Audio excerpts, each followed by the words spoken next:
Hello, friends. Welcome back to our weekly current affairs series. This is part 6, where we will cover the remaining important updates from 24th to 31st August. We have already completed 63 new updates, and today we will complete the rest. Remember, success does not come overnight, it comes with consistent effort and learning every single day. Every update you learn today is one more step toward your goal of clearing UPSC, BPSC, state PCS, SSC, banking, or any other competitive exams.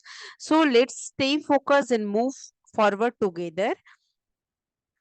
Always remember, exam tests not only your knowledge but also your patience, your consistency, and your determination. Keep revising, keep practicing, and never lose confidence in yourself. Let's get started. Remaining updates. Next which is National Development Bank NDB, founded by BRICS nation. BRICS nation are Brazil, Russia, China, South Africa. Brazil, Russia, China, and South Africa has appointed Dr. Rajiv Ranjan as its vice president and chief risk officer. So this appointment marks step in India's growing influence in multilateral financial institutions. Dr. Rajiv Ranjan's extensive experience in central banking and international finance is expected to improve the National Development Bank's role in global development finance. About Dr. Rajiv Ranjan appointment and background, Dr. Rajiv Ranjan joined the Reserve Bank of India in 1989. He has over 30 years of experience in central banking. Recently, he served as an executive director at RBI and was a member of Monetary Policy Committee MPC since May 2020. His expertise cover monetary policy, liquidity management, risk assessment, and financial markets. So Dr. Ranjan has worked with major global institutions also like G20, IMF, World Bank, Bank for International Settlements, BIS, Stability Board, FSB, OECD, and SARC. About India's role in New Development Bank, India holds the second largest protect portfolio in the New Development Bank, valued at $7.5 billion, just behind China's $8.1 billion. So India holds the second largest project portfolio in the NDB, just behind China. The bank finances infrastructure projects in India such as metro rail system, water management, clean energy, environmental protection, and digital infrastructure. So these are the finance help getting from these infrastructure projects. The NDB focuses on sustainable development goals, and it also supports projects that improve public services and also promotes green growth in India and other country. Prelims type question. Dr. Rajiv Ranjan has been appointed as the Vice President of New Development Bank for a term of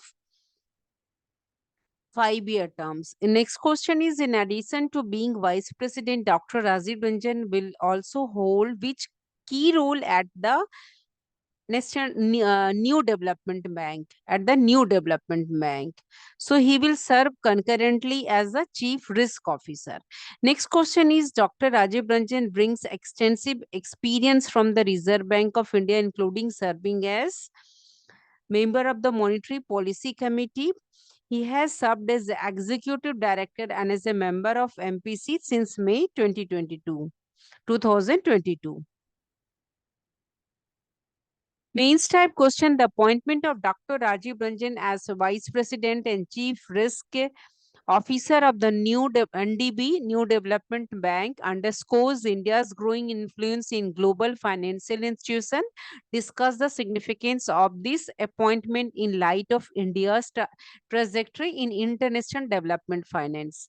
So NDB overview. NDB is a multilateral development bank which is established by BRICS nation, and BRICS nation are B for Brazil, R for Russia, I for India, C China, and S South Africa. So these nation to fund are giving fund to fund infrastructure and for sustainable development in emerging economies. Appointment details, date and term for 5 years. Dual roles, it is two roles, vice president and chief risk officer in New Development Bank. Professional credential, over 35 years at RBI, executive director, MPC member since 2022, experience across monetary policy, liquidity management, economic research, international exposure, Central Bank of Oman, G20, IMF, World Bank, BIS, OECD, FSB, SARC.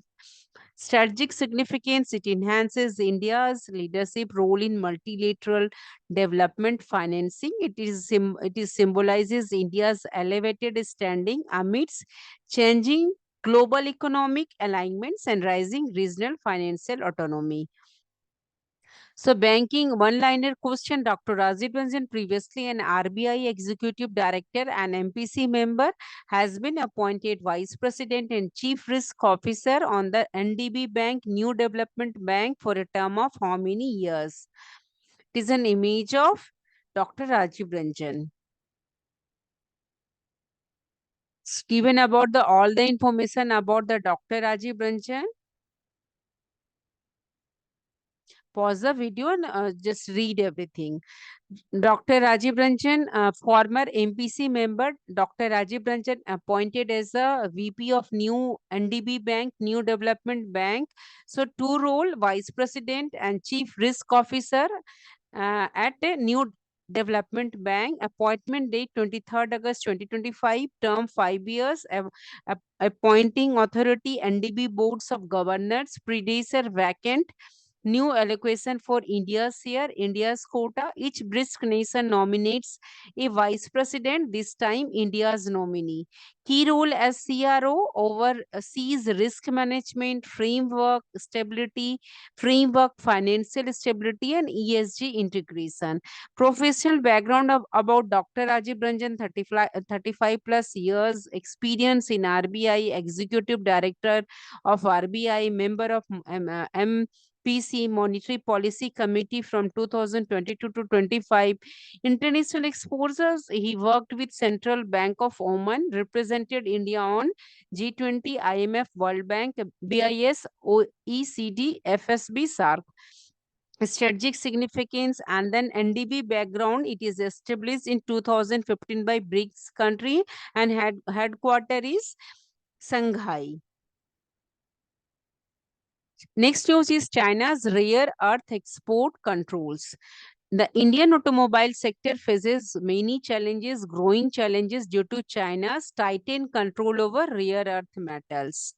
These metals are important for manufacturing electric vehicles and advanced automotive components. So India automakers including Royal Enfield have started scaling back on non-essential equipment to cope with supply disruption.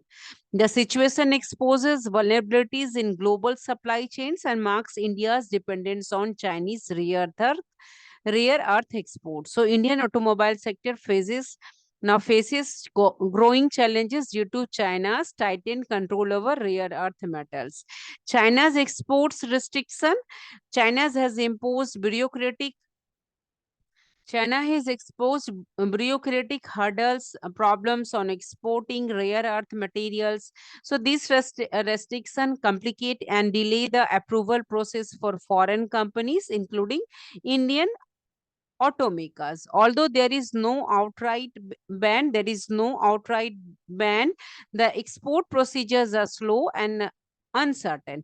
China's control target critical minerals. What are the rare earth minerals or metals are? Neodymium, neodymium, dys, dysprosium, terbium.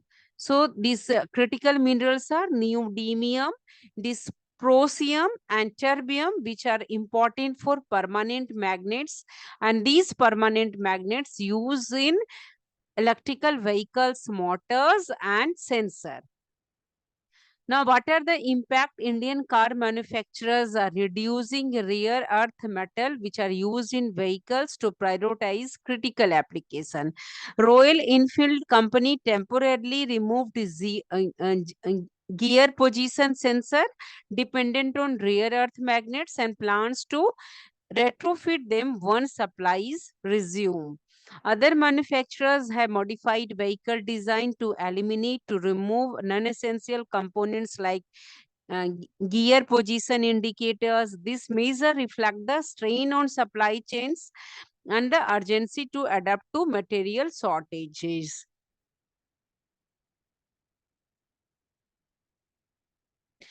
There are growing trend for rare earth magnets in India. India's consumption of permanent magnet has more than doubled in recent years, rising from 12,400 tons in fiscal year 21 to 28,700 tons in fiscal year 24. So, India's consumption of permanent magnet has now more than doubled. Imports surged, increased by 88% to 53%. 53,700 tons in fiscal year 25. So, rare earth magnets, especially neodymium iron boron types, are lighter and it retains magnetic properties longer than traditional magnets used. So, the increasing demand is driven by increasing demand of electrical vehicles and other advanced automotive technologies.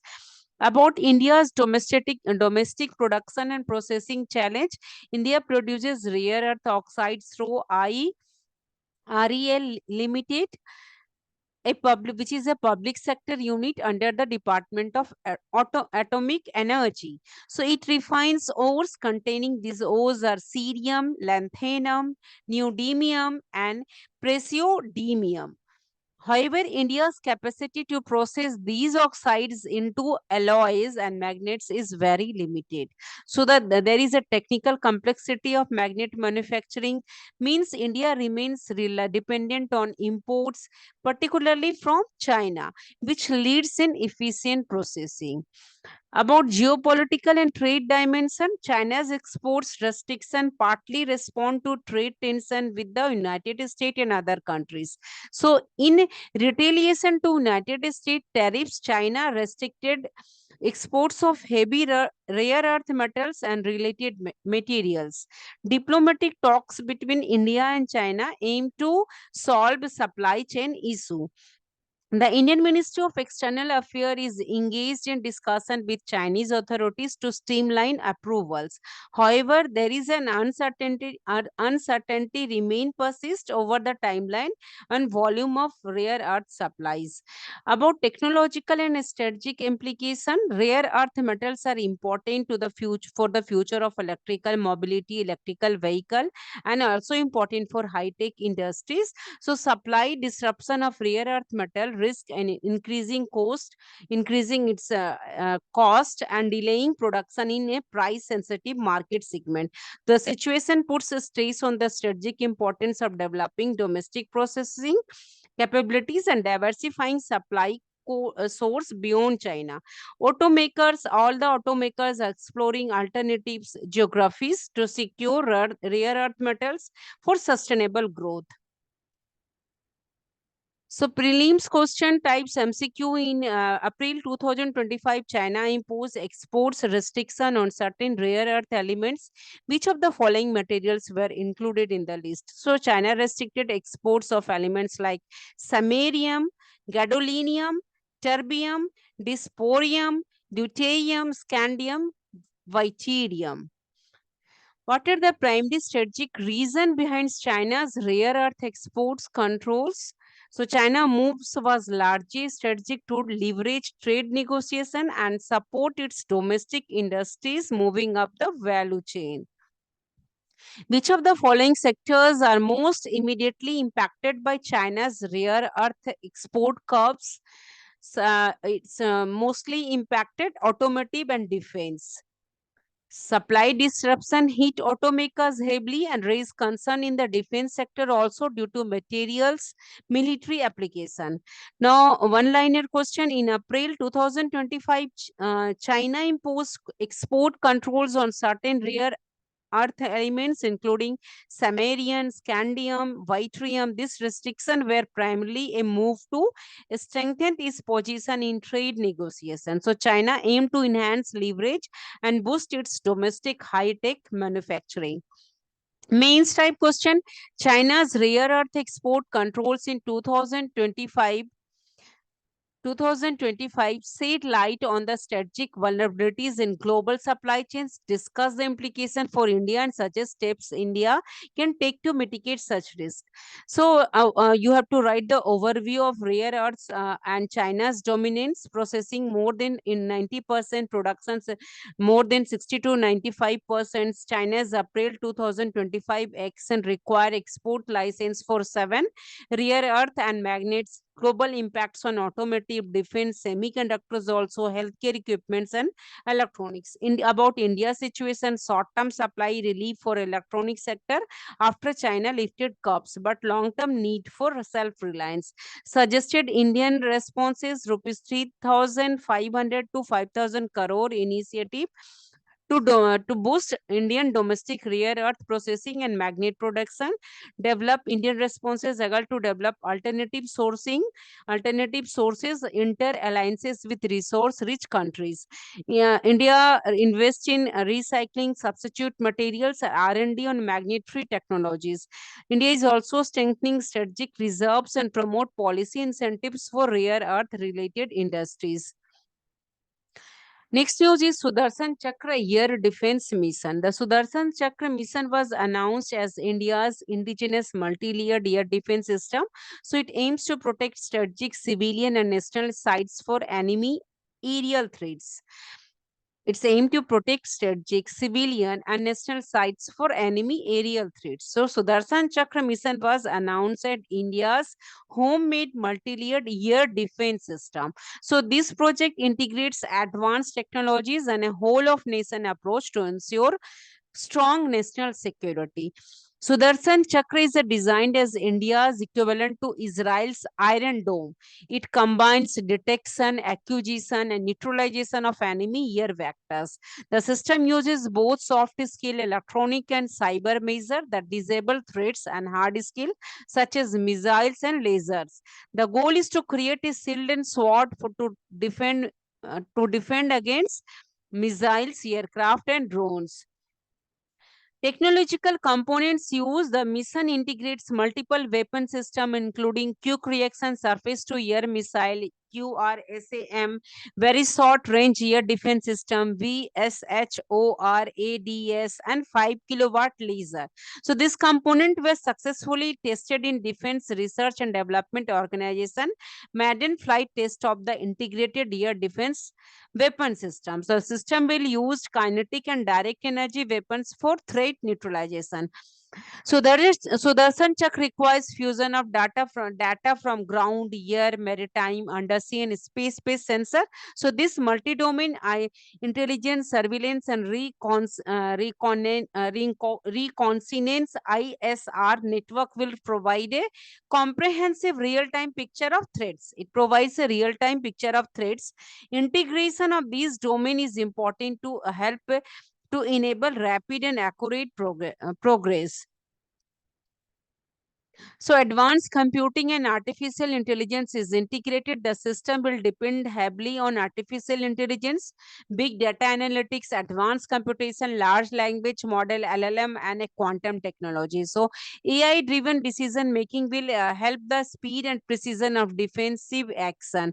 There are few implications also. General Chauhan emphasized the need for India to be Sastra, armed, Sukresit, secure, and Atmanirbhar self-reliance. The mission reflects a shift towards a technological sovereignty and military preparedness. So General Chauhan emphasized the need for India to be armed, secure, and self-reliance. It also calls for increased public awareness of defense doctrine and modern war fighting concepts, mixing traditional wisdom with contemporary strategy. There are lessons for modern conflicts. As we know about the Operation Sindoor, it was cited as a recent example of ongoing conflict shaping India's defense posture. The experience marks that peace requires strength and readiness also. The mission embodies the principle, if you want peace, prepare for war, blending ancient strategic thought from the Mahabharata and Gita with modern military science. Next news is India-China collaboration on global artificial intelligence governance. Recent development in 2025 make a very important moment in India-China relation. Prime Minister visit to China for the India's Prime Minister visit to China for Shanghai Cooperation Organization SCO summit happened in Tianjin. It is the first since the Galwan Valley class. Recent development in 2025 marks a very important moment in India-China relation. The relation is the India Prime Minister Modi visit to China for SCO summit. Shanghai Cooperation Organization summit happened in Tianjin is the first since the Galwan Valley class. Beyond diplomatic recalibration, this visit aims to encourage cooperation on artificial intelligence governance. So, both nations seek to influence global artificial intelligence rules, reflecting the interest of global South rather than just the Western world. Context of India-China relationship: India and China have faced many geopolitical tension, especially after border conflicts. Despite mistrust, both countries recognize the strategic value of working together. The Shanghai Cooperation Organization Summit offers a platform to prioritize economic ties and emerging technologies over disputes. So, AI is a key area of focus given its growing global importance. What are the significance of artificial intelligence in global governance? Artificial intelligence is centered to the next industrial revolution. It impacts sectors like healthcare, agriculture, education, and manufacturing. So, while artificial intelligence promises growth and innovation, it also raises ethical and geopolitical uh, concern. Currently, Western countries dominate artificial intelligence governance framework through entities like OECD, G7, EU, and the United Nations. The global South lacks a unified voice in shaping AI rules.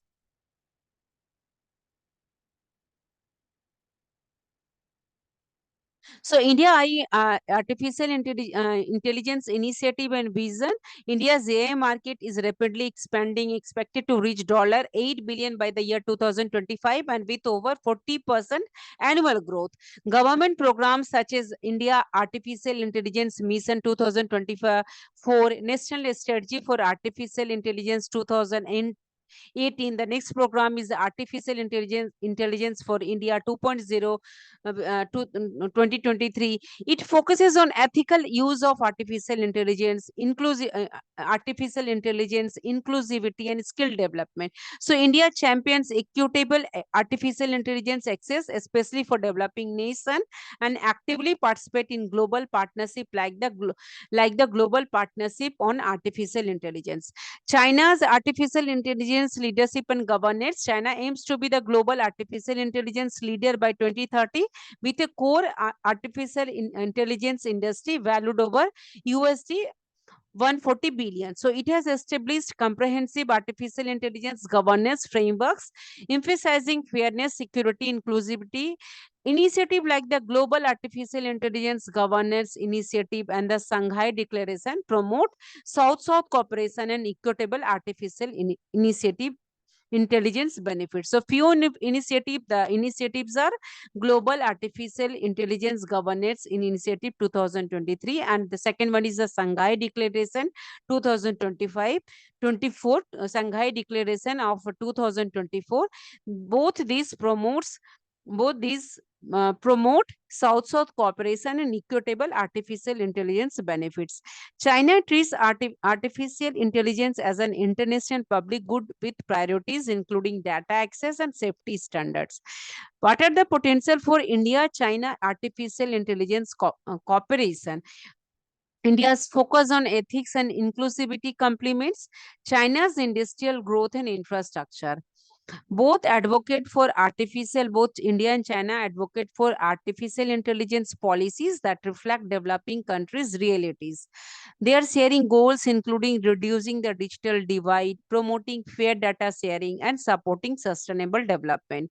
So there is a bilateral artificial intelligence task force could focus on ethics, safety, and technology transfer.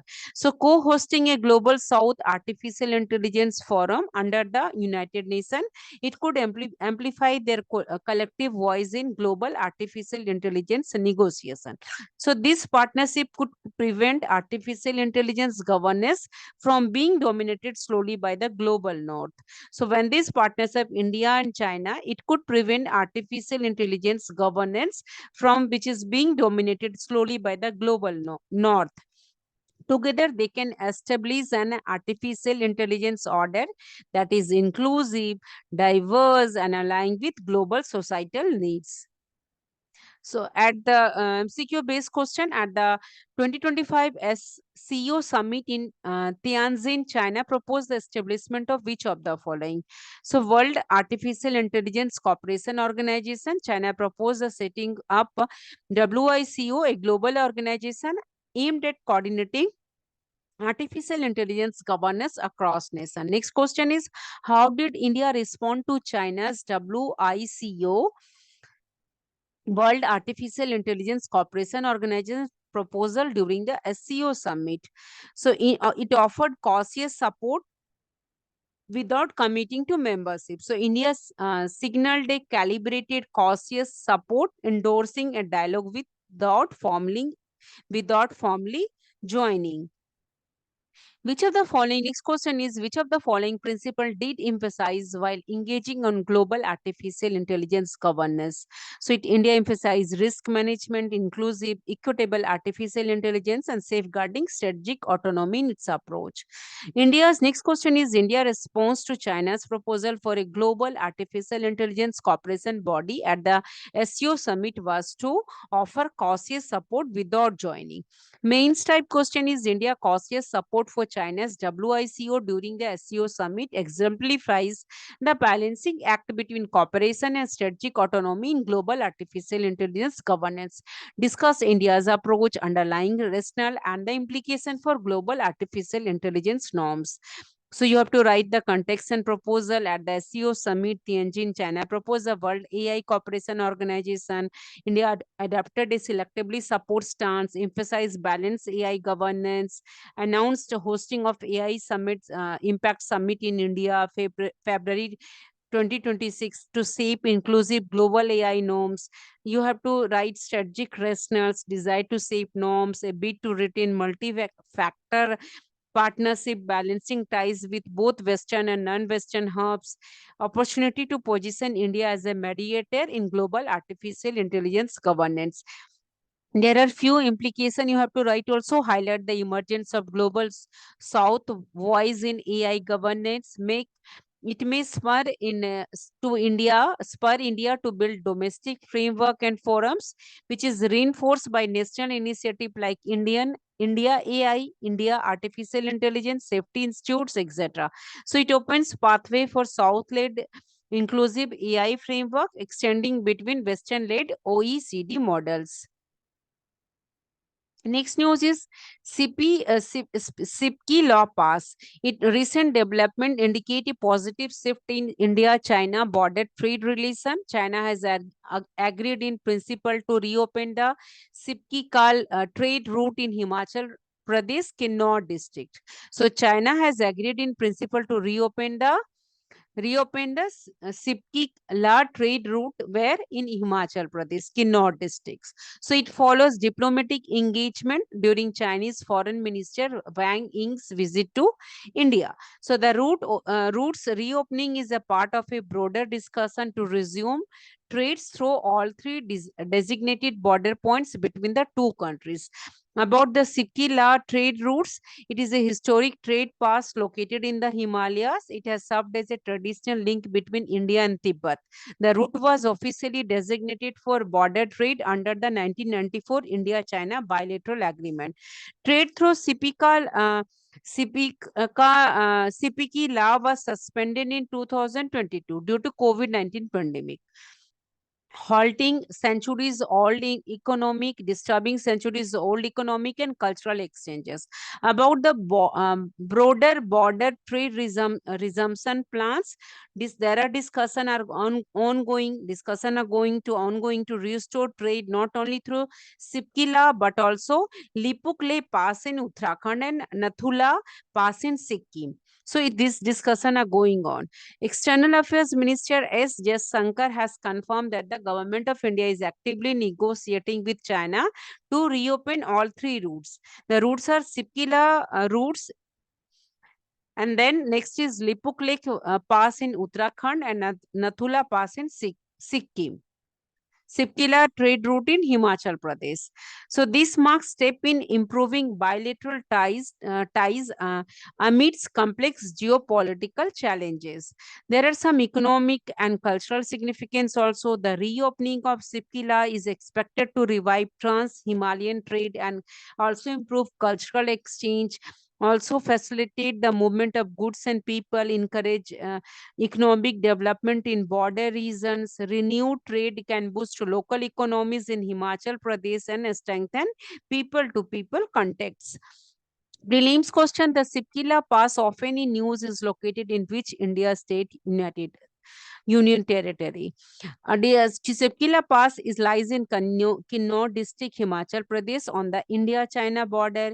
It connects India with Tibet, through China through the Satluj River Valley. It is one of the official border trade points between India and China, along with Nathula in Sikkim and Lipuk in Uttarakhand. It is altitude is approx 3,930 meters.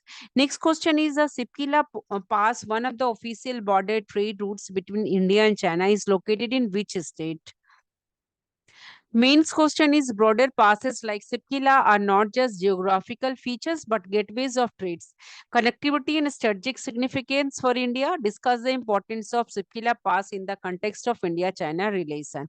So write all the geographic location and features, strategic importance, economic and trends relevance, geopolitical dimensions, challenges and way forward. Next news is CISF launches first all-women commando unit.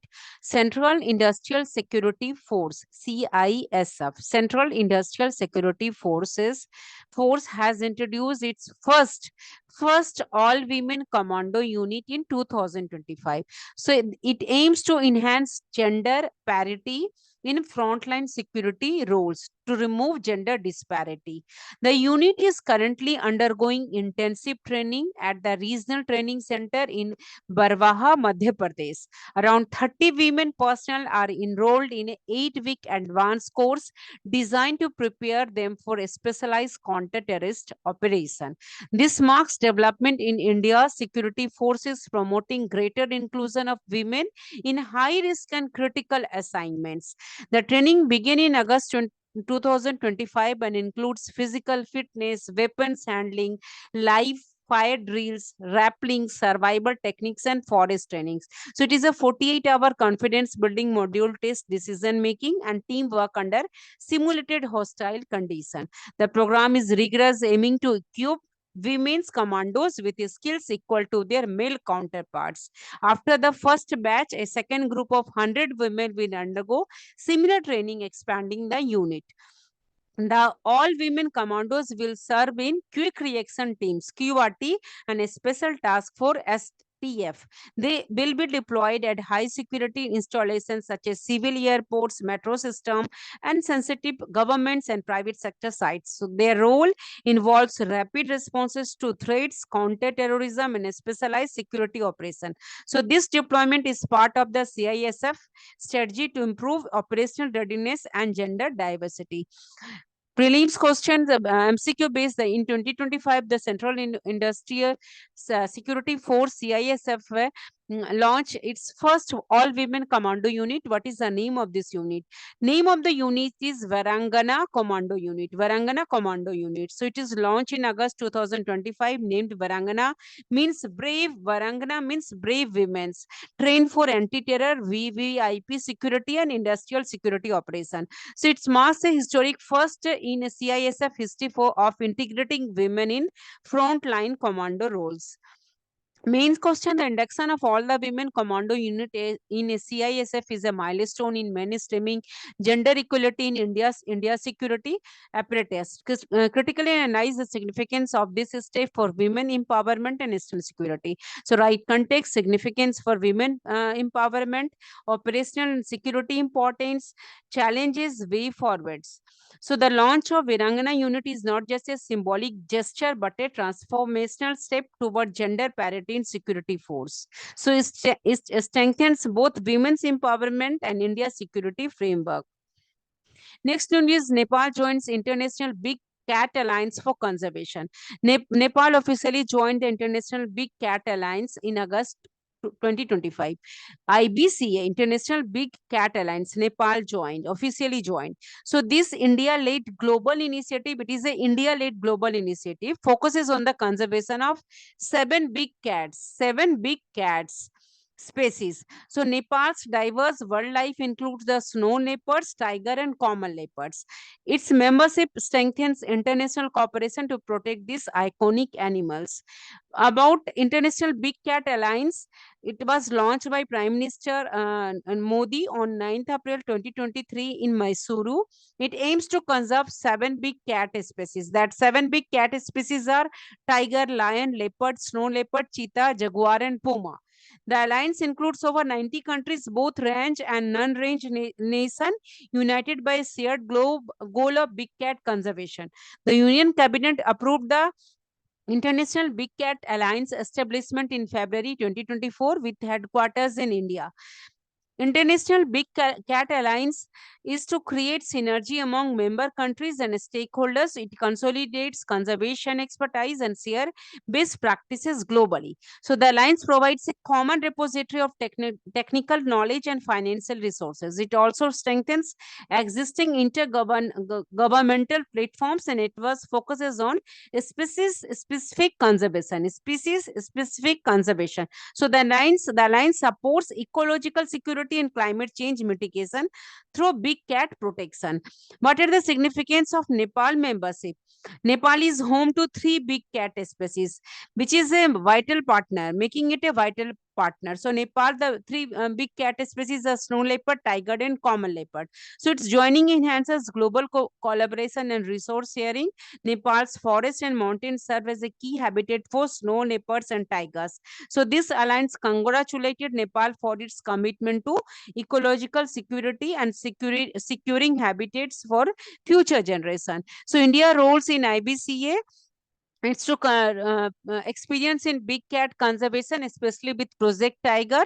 It's also leads conservation efforts for lions, snow leopards, and leopards through the National Tiger Conservation Authority and Ministry of Environment, Forest and Climate Change. India coordinates with IBCA. India's conservation model serves as an example for other member countries.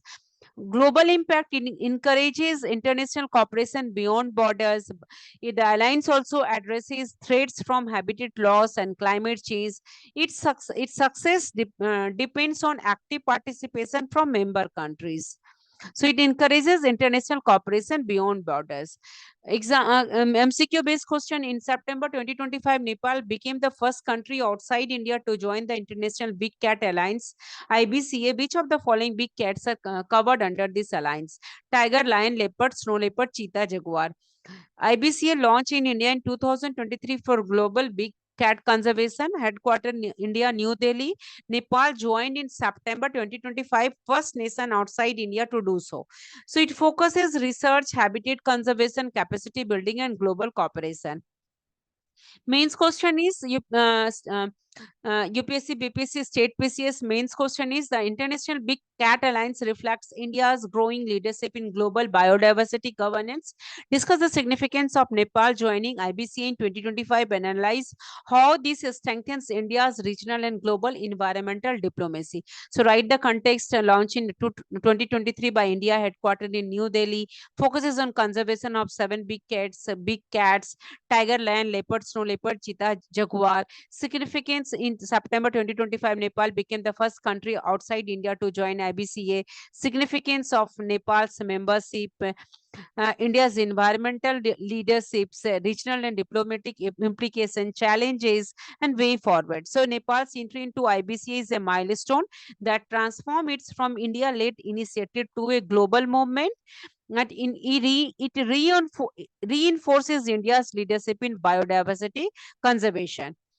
There are environmental and climate alliances, one liners. The question: International Solar Alliance launched in 2015, Paris COP21 by India and France, headquartered Gurugram, India. It promotes solar energy cooperation. Some environmental and climate alliances. Second one is the Coalition for Disaster Resilient Infrastructure, CDRI, which is launched in 2019 by India. Headquarter New Delhi, focuses on resilient infrastructure against climate disaster.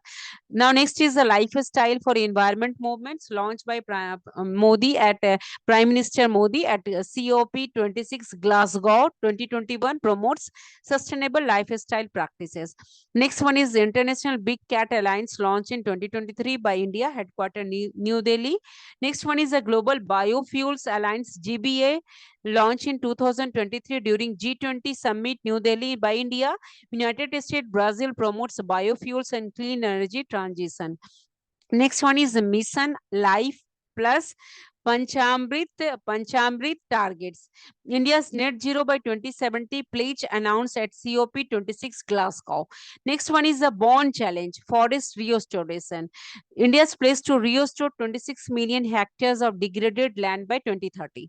Next one is UNEP Champions of the Earth Award 2018, awarded to Prime Minister Narendra Modi for leadership in environmental conservation. UNEP Championship of Earth Award 2018, given to Prime Minister Narendra Modi. I had next MCQ based question is headquarter of International Big Cat Alliance is located in Nepal. Joined International Big Cat Alliance in which year? International Solar Alliance was jointly launched by India and which country? Next news is India-Thailand Maitri Exercise 2025. The 14th edition of the India-Thailand Joint Military Exercise Maitri is scheduled from 1st to 14th September 2025. So it will be held at the Foreign Training Node in Umroi, Meghalaya. So this exercise returns to Indian soil after 5 years. This exercise returns to Indian soil after 5 years. So it aims to improve the operational capabilities of both armies in counter-terrorism operation in semi-urban terrain under the United Nations mandates. The exercise, India-Thailand Maitri exercise, reflect the shared commitment of India and Thailand towards global peace and security. About India-Thailand Maitri exercise began in 2006 as an annual bilateral military exercise between the Indian Army and the Royal Thai Army. The exercise alternates between location in India and Thailand. It is designed to improve joint operation skill and it also encourages defense cooperation.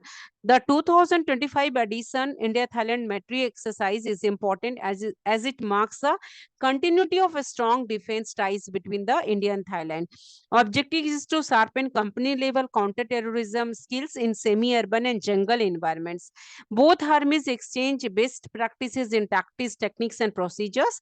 The exercise focuses on increasing interoperability, planning, and executing tactical drills. The exercise also promotes camaraderie and mutual understanding between the soldiers. Operational details about this exercise involves joint training in infantry components. Typically, troops from each side include around 50 to 76 soldiers. Training covers insurgency and counter-terrorism operations. Scenarios to be created include semi-urban terrain and jungle warfare. The training also aligned with United Nations mandate for peacekeeping and security operation.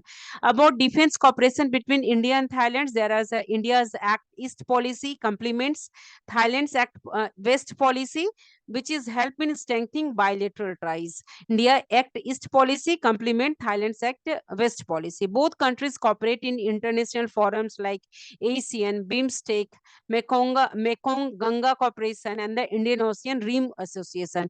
Since 2012, a memorandum of about own defense cooperation has enhanced collaboration. India practices in Thailand's ex-Cobra Gold military exercise as an observer.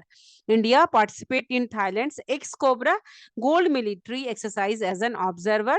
So there is a joint initiative includes maritime patrols, staff talks, and expert exchanges.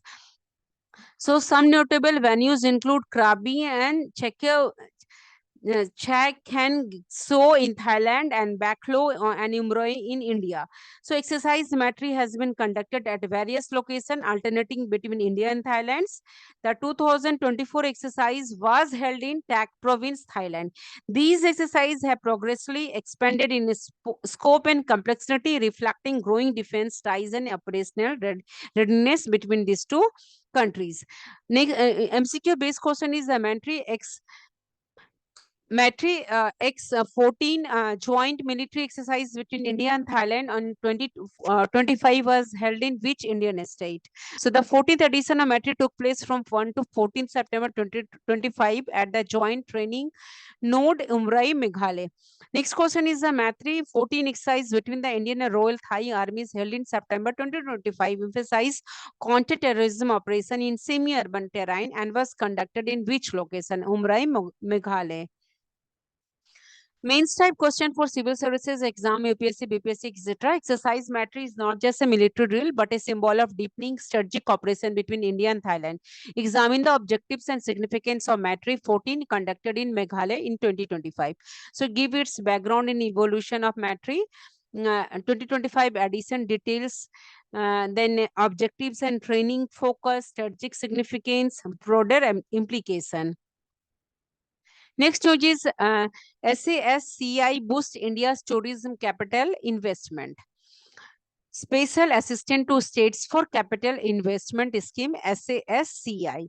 India's tourism sector, India tourism sector received a major improvement boost in 2025 with the implementation of Special Assistant to States for Capital Investment Scheme, SASCI scheme.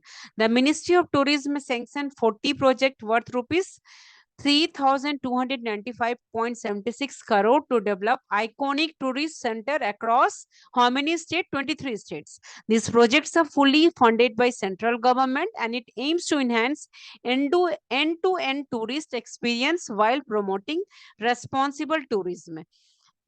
So SASCI forms part of a broader government initiative to stimulate to improve economic growth through capital expenditure.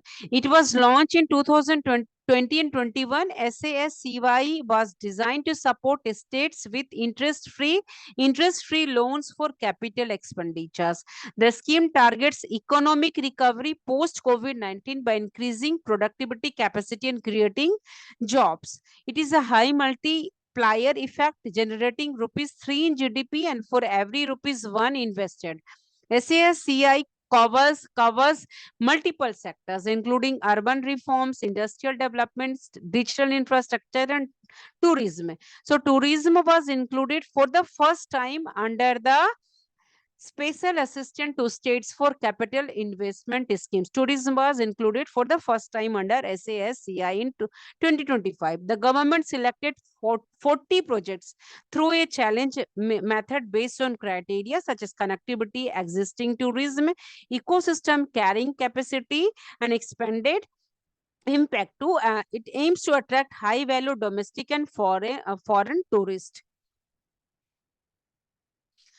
About capital expenditure and economic impact.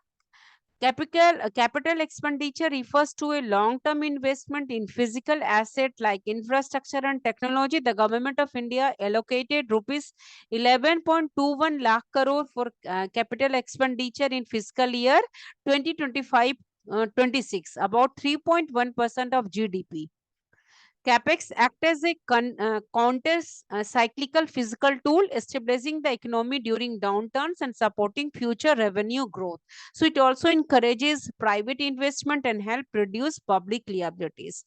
About broader reforms and progress under SASCI. SASCI scale expanded dramatically from 12,000 crore in 2021 20 to 21 to rupees 1,50,000 crore in 2024-25. States implemented reform and such as updating building bylaws, optimizing land use, increasing floor area ratio in commercial zones. So rural land digitization progress with 90% of cadastral maps geo-reference and 30% of land parcel assign unique land parcel identification numbers. So digitization of records of rights reached 91%, which help in improving transparency and reducing disputes. So this reform aims to improve manufacturing capacity, streamline credit access, and improve economic growth also. There are a role of states also, provides full funding for the projects. It ensures local involvement and accountability, generate local employment, and benefit artisan and communities, thereby supporting inclusive growth. Next news is Niti Aayog report on rethinking home stays. India's domestic tourism sector is witnessing rapid growth. The homestay market is expanding very fast, driven by travelers seeking authentic cultural experiences. Recently, Niti Aayog released the report Rethinking Homestays, Navigating Policy Pathways. Rethinking Homestay navigated policy pathways to guide policy reforms and promote sustainable homestay development. This report offers a strategic framework to harness the potential of homestays and bed and breakfast across the country. So, India's domestic tourism spending increased by 28% from 2019 to rupees 16 lakh crore in 2023-24. International tourist spending also surpassed increased pre-pandemic levels. The homestay sector is projected to grow at an 11% compound annual growth rate. CAGR till 2031, the highest worldwide. So this growth reflects the towards experiential travel and local entrepreneurships. The report marks inconsistent regulation across states. States are Goa requires 3 steps for homestay registration, while Kerala, Uttarakhand, and Uttar Pradesh require 5 to 6. So there are many discrepancy which create a confusion and delays, with approvals often taking 2 to 6 months. There are need for simplified and uniform policies. This would streamline processes, reduce framework, and enhance transparency for host and tourism alike with the help of a centralized digital portal for registration, renewal, and compliance management. It promotes local entrepreneurship and cultural authenticity. It also provides physical incentives, but remain underutilized due to lack of awareness among homestay operators. Targeted marketing by state government can showcase unique local offering and attract more visitors, boosting the sector's growth.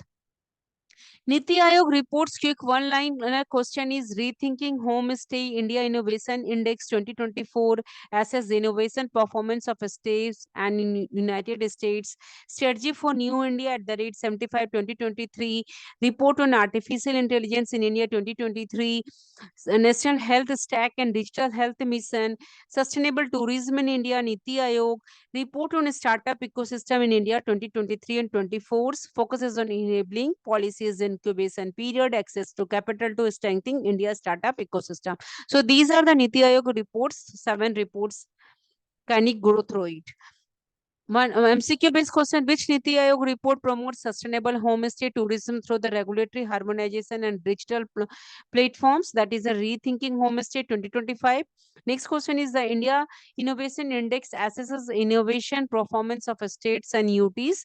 Next question is: Niti Aayog report on sustainable tourism 2024 emphasizes eco-friendly tourism, community engagement, and economic empowerment. Next question is: the Startup Ecosystem Report 23-24 focuses on policies, incubation, capital support for startups. Next question is: Niti Aayog's Digital Health Mission aims to integrate healthcare digitally for better rural and urban areas. MCQ based question is: the 2025 Niti Aayog report Rethinking Homestay primarily aims to promote sustainable and inclusive homestay tourism. Next question is: which of the following is a key recommendation of the Niti Aayog's 2025 report on homestay? It is a centralized digital platform for registration and marketing. Niti Aayog 2025 report Rethinking Homestay recommends regulatory harmonization, digital integration, capacity building, and community engagement to India's homestay sector. So it promotes sustainable, inclusive, and economically empowering tourism through homestay, especially in rural and semi-urban areas. Main question is: homestay offer a unique blend of cultural immersion and economy opportunity, yet face regulatory and operational challenges. Analyze the key recommendation of Niti Aayog's 2025 report, Rethinking Homestay, Navigating Policy Pathways, and discuss how they aim to enhance the homestay ecosystem in India. So these are the main question for civil services exam, UPSC, BPSC, etc. So write the context and objective, key recommendation, strategic importance, challenges, and consideration. Next stage is India's passes 5 key maritime bills 2025. So these law overhaul colonial era regulation and it aims to modernize the blue economy. It focuses on improving trade efficiency, environmental safeguards, and coastal shipping. They aligns India's maritime sector with global standards under the Maritime Amrit Kal Vision 2047. They align India's maritime sector with global standard under the Vision Maritime Amrit Kal Vision 2047. Overview of 5 maritime bills are: the Bills of Landing Bill 2025 replaces outdated laws with modern standardized documentation. It simplifies trade logistic and reduces disputes. Second one is the Merchant Shipping Bills 2025 updates maritime operation with clearer regulation and global compliance. Next one is the Carriage of Goods by Sea Bill 2025, which adapts international rules like the Hague-Visby rules to streamline processes and reduce litigation. Next is the India Ports Bill 2025, replaces a century-old law with modern governance, environmental safeguards in unified port management. Fifth one is the Coastal Shipping Bill 2025, simplifies licensing, regulates foreign vessels, and promote sustainable coastal reports. So India passes 5 key maritime bills: Bills of Landing Bills, Merchant Shipping Bill, Carriage of Goods by Sea Bill, Indian Ports Bill, Coastal Shipping Bills. So coastal shipping reform aims to increase modal share from 6%, saving approximately rupees 10,000 crore annually in logistic cost. So which enhance port governance and infrastructure planning. There are environment and safety provision are also there. The Merchant Shipping Bill emphasizes seafarer welfare, ship safety, and marine environmental protection. Governance and institution challenges are also there. It empowers state marine boards to manage smaller ports and resolve disputes locally. The Coastal Shipping Bill introduces a national coastal and inland shipping strategic plan to guide future infrastructure and policy. There are alignment with global maritime standard also. The Carriage of Goods by Sea Bill aligns India's legal framework with international convention, help in smoother trade relation. So there are some changes which enhances India's position in international maritime trade and support agreements like the India-UK Comprehensive Economic and Trade Agreement (CETA). Vision for Maritime Amrit Kal 2047. The focus is on creating a strong green and competitive blue economy.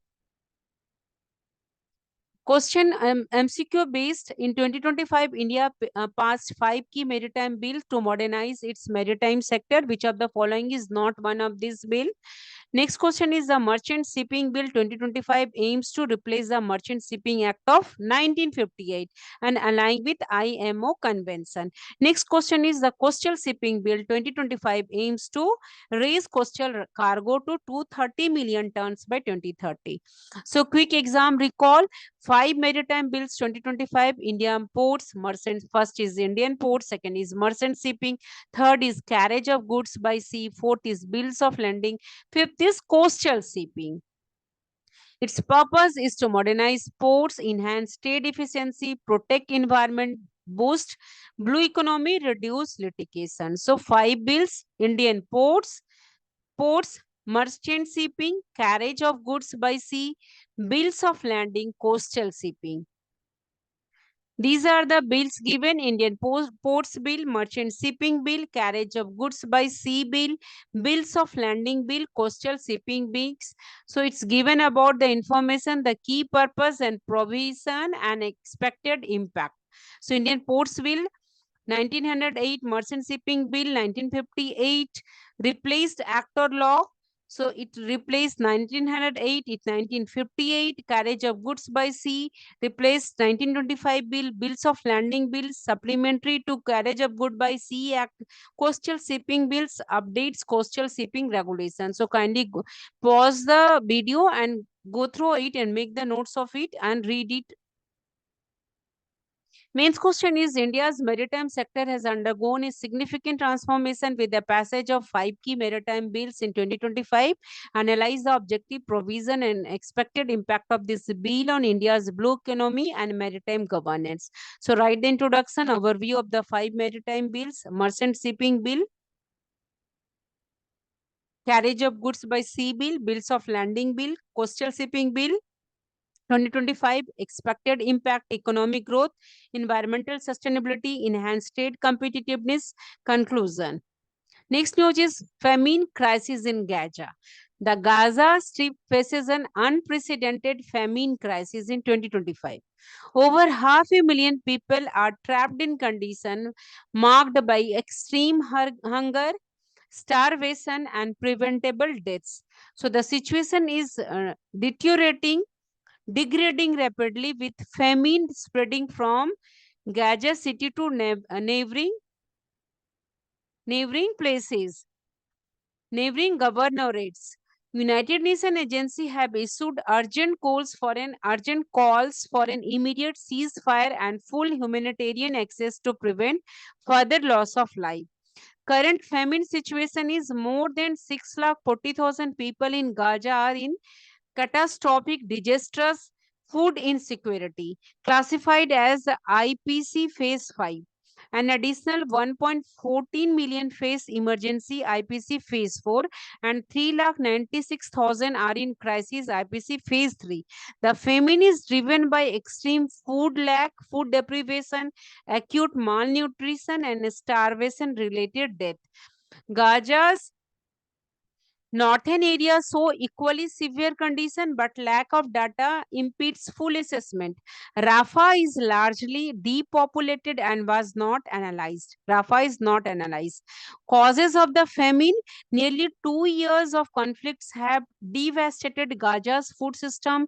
Repeated displacement, restricted humanitarian access, and destruction of agriculture, livestock, and fisheries have crippled local food production.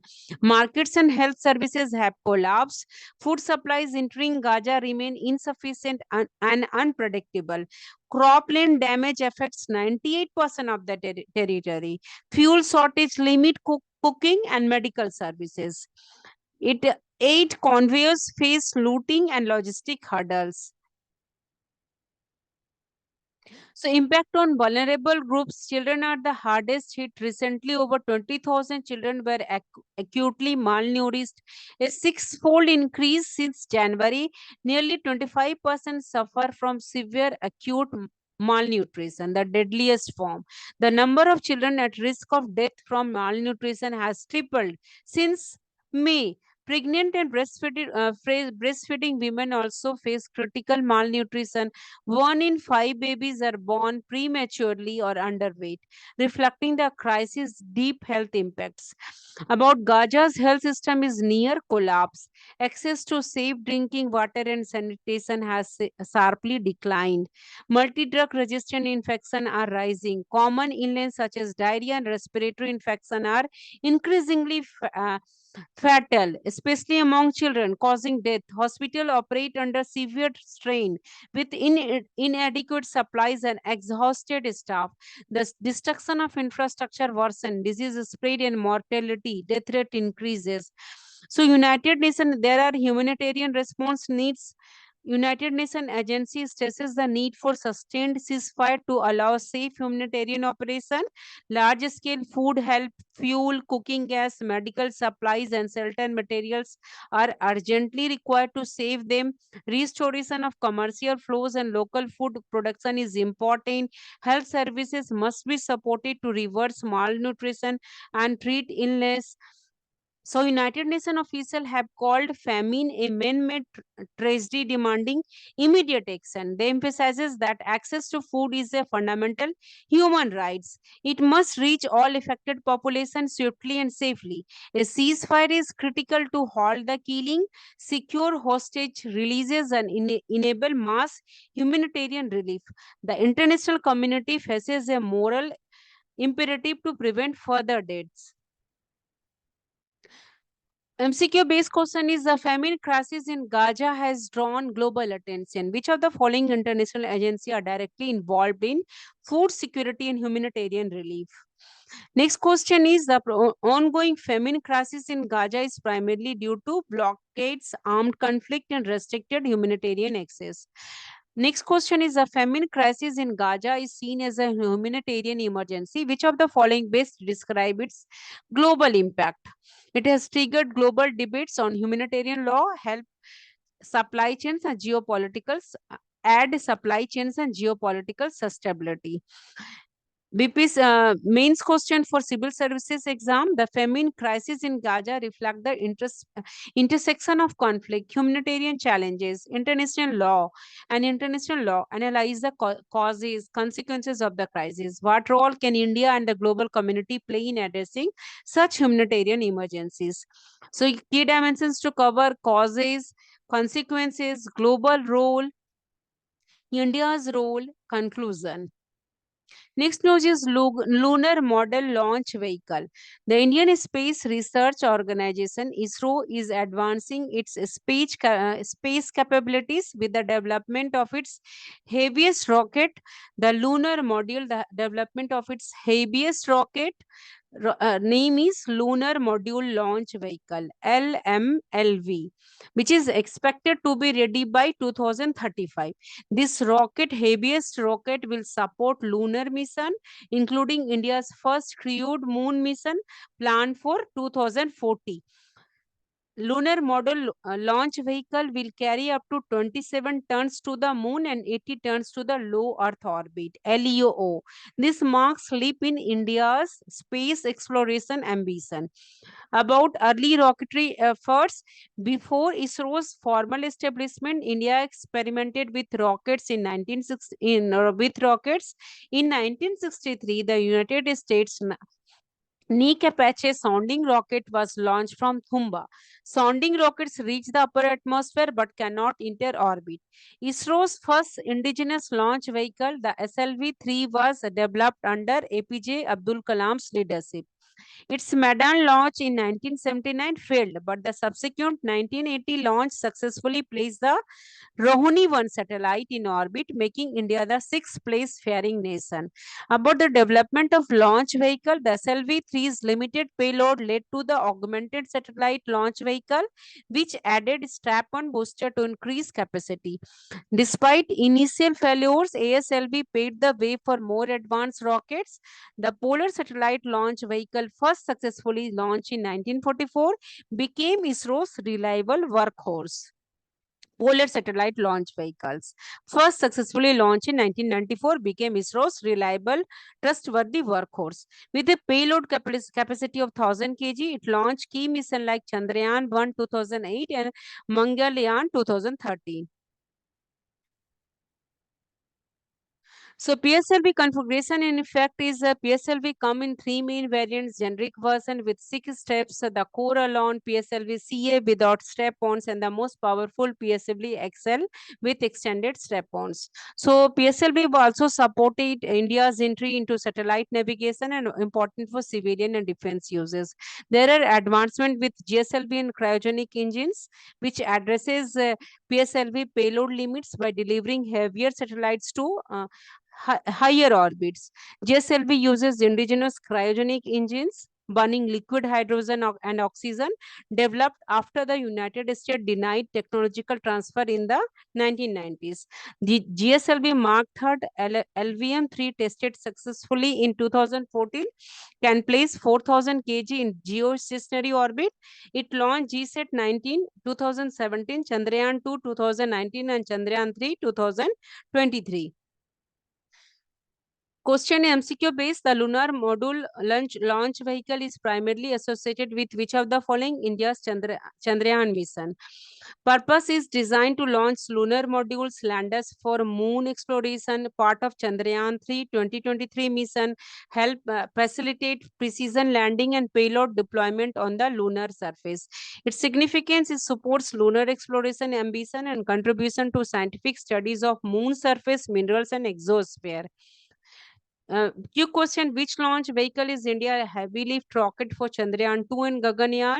The lunar module launch vehicle is primarily associated with India's workhorse rocket for multiple orbits. So kindly go through all the question along with the answer. India Space Launch Vehicle and Lunar Mission. So PSLV, GSLV, LVM-3, GSLV, MK-3, Lunar Module Launch Vehicles, Chandrayaan-1 2008, Chandrayaan-2 2019, Chandrayaan-3 2023, Mangalyaan or Mars Orbiter Mission 2023, Gaganyaan Mission. So these are the India Space Launch Vehicles and Lunar Mission. Kindly pause the video and make notes and read and revise. Mains question is, a lunar module launch vehicle plays a critical role in India's lunar exploration program. Examine its technological significance and how it strengthens Indian position in space exploration. So write context, technological significance, strategic importance, and then its conclusion. Next news is RBI liquidity management frameworks. The Reserve Bank of India in 2025 released a key report from the internal working group reviewing the liquidity management framework. RBI in 2025 released a key report from the International Working Group, IWG. They are reviewing the liquidity management framework, addressing challenges in managing liquidity, which is central to effective monetary policy. RBI aims to improve cooperation to ensure smoother control over short-term interest rates and better market stability. IWB recommends, International Working Groups recommend stopping the 14-day variable rate repo or reverse repo as the main liquidity operation. Banks hesitate to lock surplus fund for 14 days. Also, forecasting liquidity needs for this duration is difficult due to volatile government cash balances and unpredictable currency flows. Weekly main operation combined with flexible fine-tuning tools are suggested for better liquidity smoothing. About weighted average calls rate as operational target, the report supports retaining the weighted average call rate as the operating target. However, activity in the overnight call monkey market where the WSCR is formed has declined. This weaken RBI's control over short-term rates. The narrowing of the interest rate corridor has reduced market activity as banks prefer dealing with RBI rather than interbank transaction. So a balance between corridor width and market vibrancy is important. So role of reserve requirement and averaging to stabilize call money rates by smoothing shock from the government cash and currency fluctuation. Bank can time their borrowing within the maintenance period to manage cost. Yet this system is underused as bank maintain higher daily reserve balances than required. Lowering daily minimum reserve could enhance arbitrage opportunities and reduce rate volatility. There are standalone primary dealers and market volatility. They borrow heavily but lack access to the marginal standing facility (MSF), causing rates to breach corridor limits during tight liquidity. The IWG rejects MSF access for SPDs, standalone primary dealers, but suggest phasing out their call money market participation. There are challenges of a structural surplus liquidity. The WSCR often deviates from the policy rate and reaches corridor bounds and creating market uncertainty. There are need for balanced corridor width. The 50 basis point corridor width is narrow compared to other emergency economies. The IWG reports calls for detailed empirical study to evaluate corridor width trade-offs. Adjusting the corridors may improve market functioning and RBI's control over short-term rates. Mains question in August for civil services exam in August 2025, the RBI released a report of its internal working group IWG, reviewing the liquidity management framework, analyzed the key recommendation of the review and their potential impact on monetary policy transmission and financial stability. So key recommendation, introduction, distribution of 14-day BRR auction, advance notice for repo reverse, repo operation, minimum CRR requirement, cash reserve ratio, potential impact, enhanced monetary policy transmission, and conclusion. So pause the video and make the notes. RBI 2025 Liquidity Management Framework reviews retain WSCR as the operating target, phase out 14-day VRR by VRR auction, emphasizing daily CRR maintenance. It aims to enhance monetary policy transmission, reduce money market volatility, and strengthen financial stability. So prelims question, MCQ question is given. Just pause the video and go through the odd MCQ question. Next is India elected chairman of Asia Pacific Broadcasting Board. India achieved a major milestone in August 2025 by being elected chairman of the Executive Board of Asia Pacific Institute for Broadcasting Development. India achieved a major milestone by being elected chairman of the Executive Board of the Asia Pacific Institute for Broadcasting Development, AIBD. The election took place during the 23rd AIBD General Conference held in Phuket, Thailand. India secured the highest number of votes, marking its return to the top leadership role after nearly a decade. So, these developments strengthened India's influence in regional and global broadcasting. India's leadership in Asia Pacific Institute for Broadcasting Development hold the position of president of AIBD General Conference until August 2025. Election as the chairman of the executive board, consolidation, dual leadership roles. So this reflects growing trust in India's capability and vision in international media cooperation, enhance collaboration among member countries, and promote media development across the Asia Pacific region. About the Asia Pacific Institute for Broadcasting Development, founded in Asia Pacific Institute for Broadcasting Development, founded in 1977 under the UNESCO guidelines. AIBD is a unique intergovernment organization. It serves as a platform for cooperation among broadcaster and media organizations. The institute has 92 member organizations from 45 countries. So these include 26 government members represented by 48 national broadcaster and 44 affiliate members from Asia Pacific, Europe, Africa, Arab states, and North America. So India is founding member and is represented by Prasar Bharati, the country's public service broadcaster, Prasar Bharati. The 23rd AIBD General Countries 2025 happened in Phuket, Thailand. It was chaired by Gaurav Dwivedi, CEO of Prasar Bharati and President of AIBD General Conference. The theme was Media for People, Peace and Prosperity. The event gathered international stakeholders to discuss policy exchange, resource sharing, and content collaboration. So it aimed to encourage a cooperative media environment for sustainable development in the region. Significance of India's election as chairman marks the country's growing prominence in global media governance. It influences broadcasting standard and practices of India. This position enables India to lead future AIBD program and bilateral partnership. The election marks a continuation of India's 5-decade-long partnership with AIBD.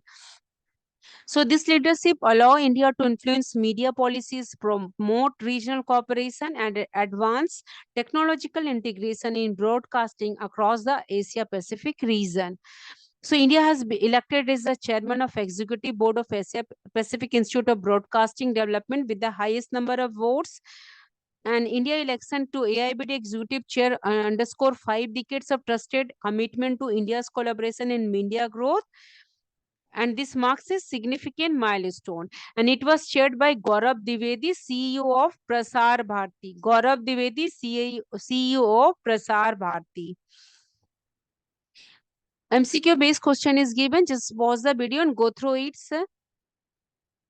Against prelims, banking, SSC, MCQ based question is given. Please go through it. Pause the video.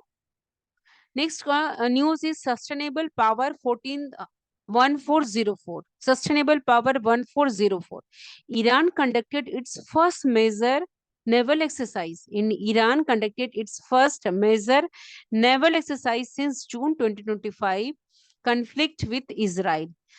After conflict with Israel, the 2-day drill named Sustainable Power 1404 took place in the Gulf of Oman and the northern Indian Ocean. It involved missile launches from warship targeting sea-based activities. This exercise, Sustainable Power 1404, marks Iran's efforts to restore its military image, and assert maritime strength after recent confrontation. The drill followed a 12-day war in June 2025 between Iran and Israel. During that conflict, Israel struck Iranian air defenses and nuclear sites. Iran retaliated with missile attacks on Israeli sites and attempted strike on a United States base in Qatar. The exercise served as a message of resilience and deterrence amid ongoing regional tension. Objective of this Sustainable Power 1404 to improve combat readiness, enhance command coordination, to reinforce deterrence capabilities, and as it official framed the exercise as proof of Iran's ability to recover quickly from recent military setbacks.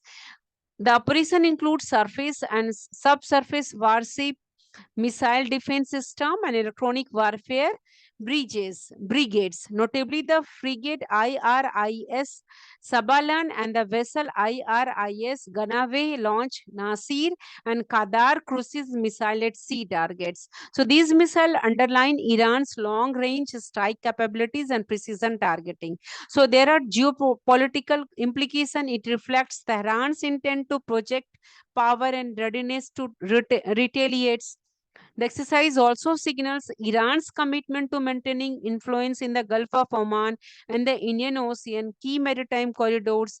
Military readiness is the involvement of multiple naval and air units indicates a shift towards integrated warfare capabilities. This exercise may influence regional security dynamics, promoting neighboring states to reassess naval preparedness. So MCQ based question is given SSC and civil services and banking exam. Just pause the video and read the question.